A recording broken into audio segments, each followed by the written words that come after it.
Candidato, eu gostaria de entrar numa polêmica que é a principal que tem pautado também desde a primeira vez que o senhor tentou se candidatar à presidência. O Aerotrem. O senhor disse que é o pai do Aerotrem e agora apareceu notícia que o senhor também é o pai do trem-bala que o governo propõe. Explica isso pra gente.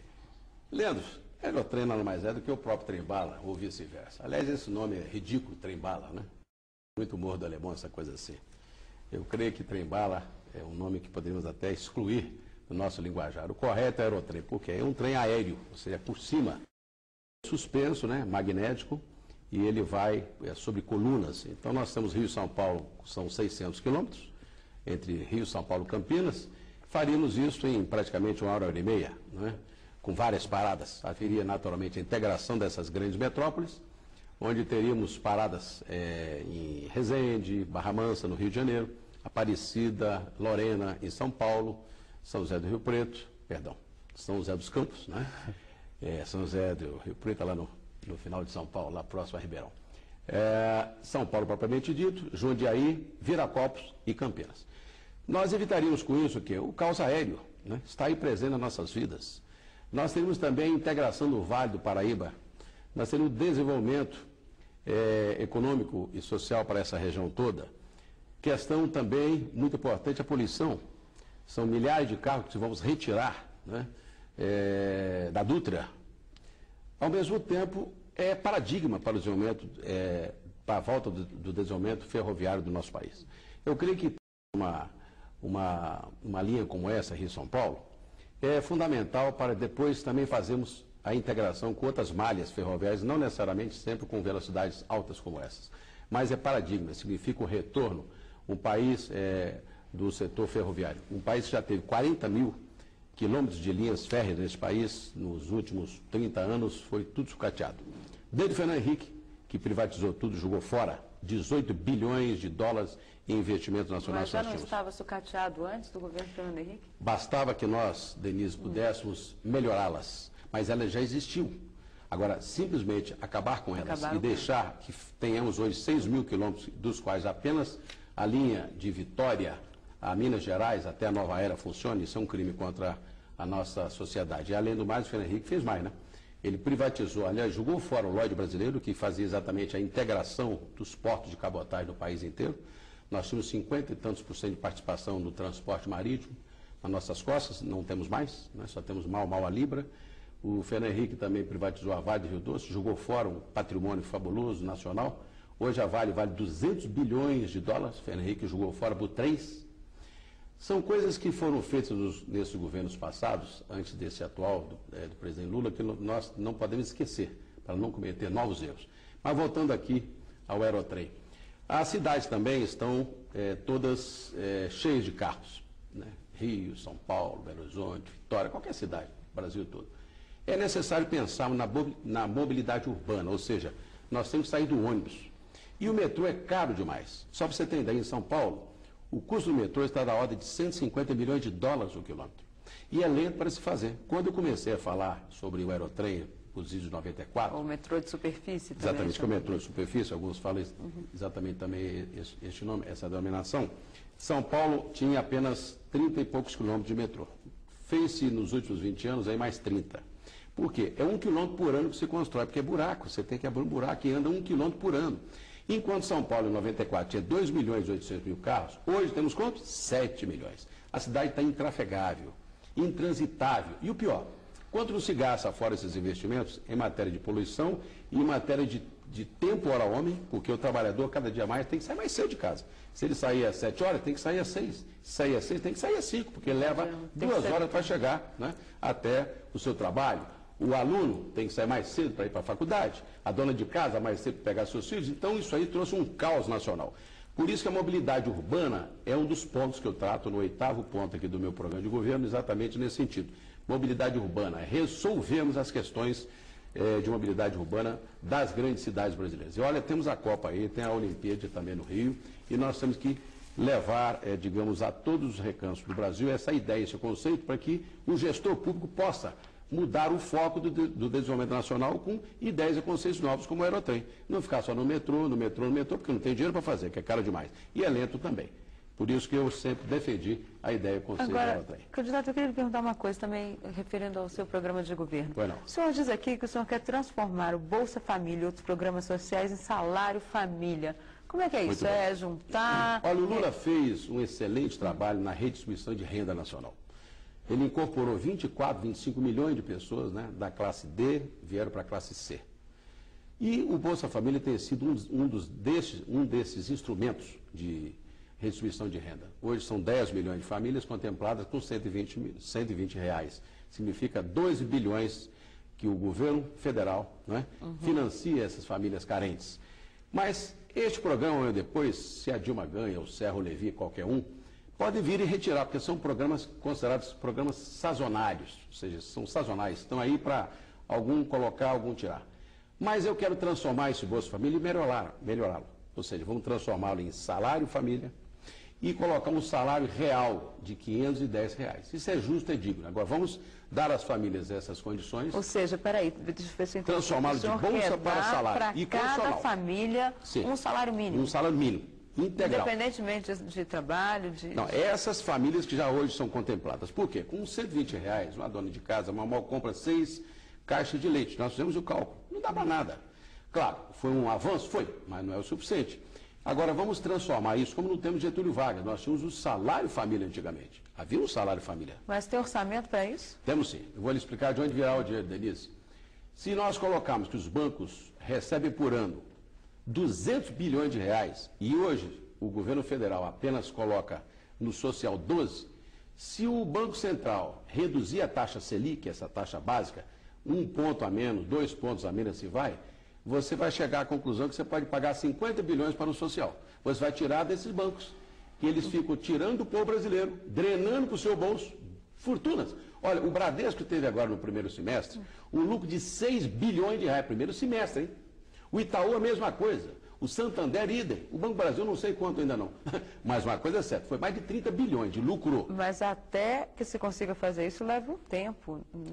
Nós vamos mandar para o Congresso, vamos mandar para o Congresso Nacional, não é? Nós vamos mandar para o Congresso Nacional uma mensagem onde os deputados, senadores vão exatamente transformar isso em conquista social.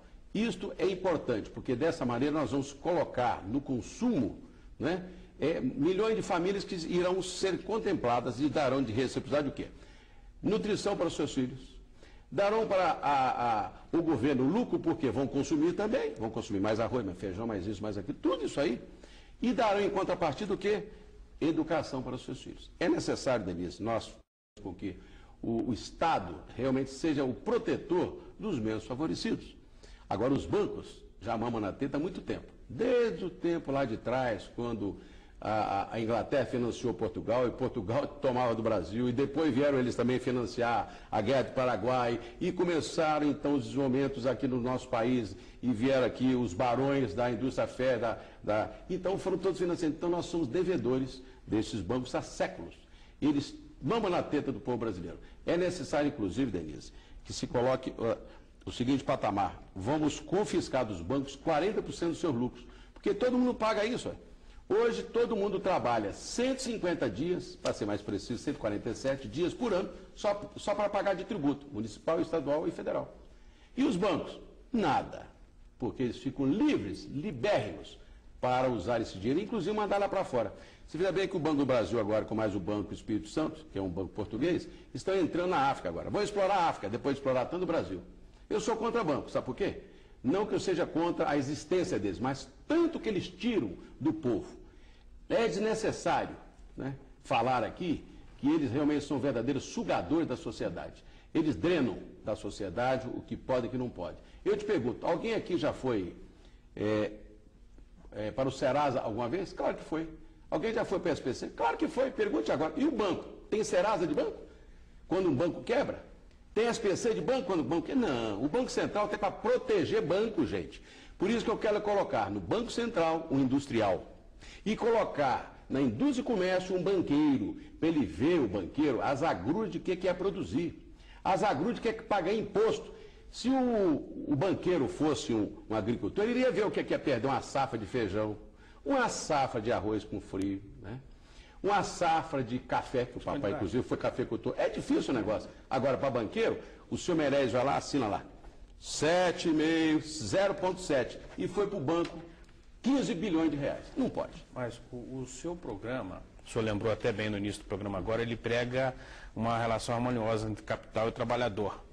E a partir do momento que nós temos um perfil de governo atual, de Estado forte na economia, com o governo federal, através do BNDES, financiando grandes empresas, não só ajudando a bancos, como é natural em todo o governo, mas agora, principalmente no mercado, financiando grandes empresas, o BNDES e o governo federal entrando como parceiros de grandes empresas. Eu pergunto para o senhor, isso é bom para o mercado hoje, ter um Estado forte? E o senhor, se num eventual governo do senhor, se eu fosse presidente, o senhor manteria? Primeiramente que o BNDES está fazendo um excelente trabalho, só que eu pulverizaria esses investimentos. Não concentraria como hoje. Porque como hoje temos... Está nas mãos de algumas empresas. Foram drenados 150 bilhões nos últimos 2 anos para o BNDES, tirados exatamente do FGTS, tirados de onde? De empréstimos, de fundos soberanos, ou seja, o governo drenou para o BNDES com boa intenção, só que a sua execução não foi correta. Eu emprestaria muito mais dinheiro para a pequena empresa, para a média empresa e assim vai. As grandes, elas já têm força. Para quem emprestar para um grupo Itaú, não sei quantos, 15 bi, para a Vale do Rio Doce, gente, ela está ganhando 25 bilhões por ano só de exportação, emprestar 7 bilhões. Não pode. Nós temos que socializar, né, os lucros, mas do jeito que fazem, não. Eu acho que nós tínhamos que exatamente fazer o seguinte, o Estado sempre e intervencionista quando necessário, especialmente em favor do menos favorecido. Veja bem um programa que eu tenho aqui para criarmos o chamado Banco da Juventude. É o que eu perguntaria. O Banco da Juventude, nós iríamos emprestar dinheiro a quem se forma, a pessoa quando se forma. Vamos supor que ele seja dentista, seja ele, amanhã depois, um médico, seja ele engenheiro, muito bem, vamos falar de dentista aqui com mais gasto. O cidadão se for para a Rua das Amarguras, vai ser subempregado? Ou vai ser empregado de alguém? Ele não tem como pegar um empréstimo. Consumir drogas, porque ele não consegue emprego. Ou você não vai ser estagiário, gente. O estagiário dentista ganha R$400, mesmo que o salário mínimo. Isso é um crime contra as pessoas. Né? E aí, pela sua proposta... A minha proposta, o Estado interventor neste caso entraria, ou teríamos uma carteira, especificamente no BNDES, um banco da juventude, como é a minha ideia inicial. Este banco irá financiar o novo profissional. Um dentista, por exemplo, precisa de quê? Da cadeira, né? Precisa do laser, da broca, de tudo. Vamos supor que você tem aí, 100 mil reais, né, que você vai gastar para colocar esse profissional trabalhando. Então esse profissional vai ser contemplado, você leva lá o seu diploma, olha, está aqui, me formei, está aqui. Muito bem, eu quero 100 mil reais. Você vai emprestar esse dinheiro há 20 anos para ele como se empresta para uma empresa privada. Empresa pequena. E teria um prazo de carência. Teria um prazo de carência, juros subsidiados como hoje é, 3% mais TJLP, essa coisa toda. Como uma empresa. Agora, esse cidadão já vai produzir, ele é jovem, ele está na força, na idade, querendo produzir. Aí o governo esquece desse cidadão. Manda ele para a rua formado, investiu tudo nele antes. Investiu nele na infância, na juventude, botou ele na faculdade, depois esquece o cara. Aí ele vai embora. Agora, o Estado, quando investe nesse cidadão, ele vai então produzir imediatamente, porque ele vai ganhar vai fazer o seu próprio salário, né? Ele vai para a rua e vai sair forte, porque ele vai casar-se, ele vai ter a sua casinha, vai comprar o seu carro. E, aliás, ele vai ser imediatamente o quê? Um consumidor. E o consumidor significa produzir mais e essa roda da vida continue. Assim será também um engenheiro, será também um advogado, serão todas as profissões e atividades.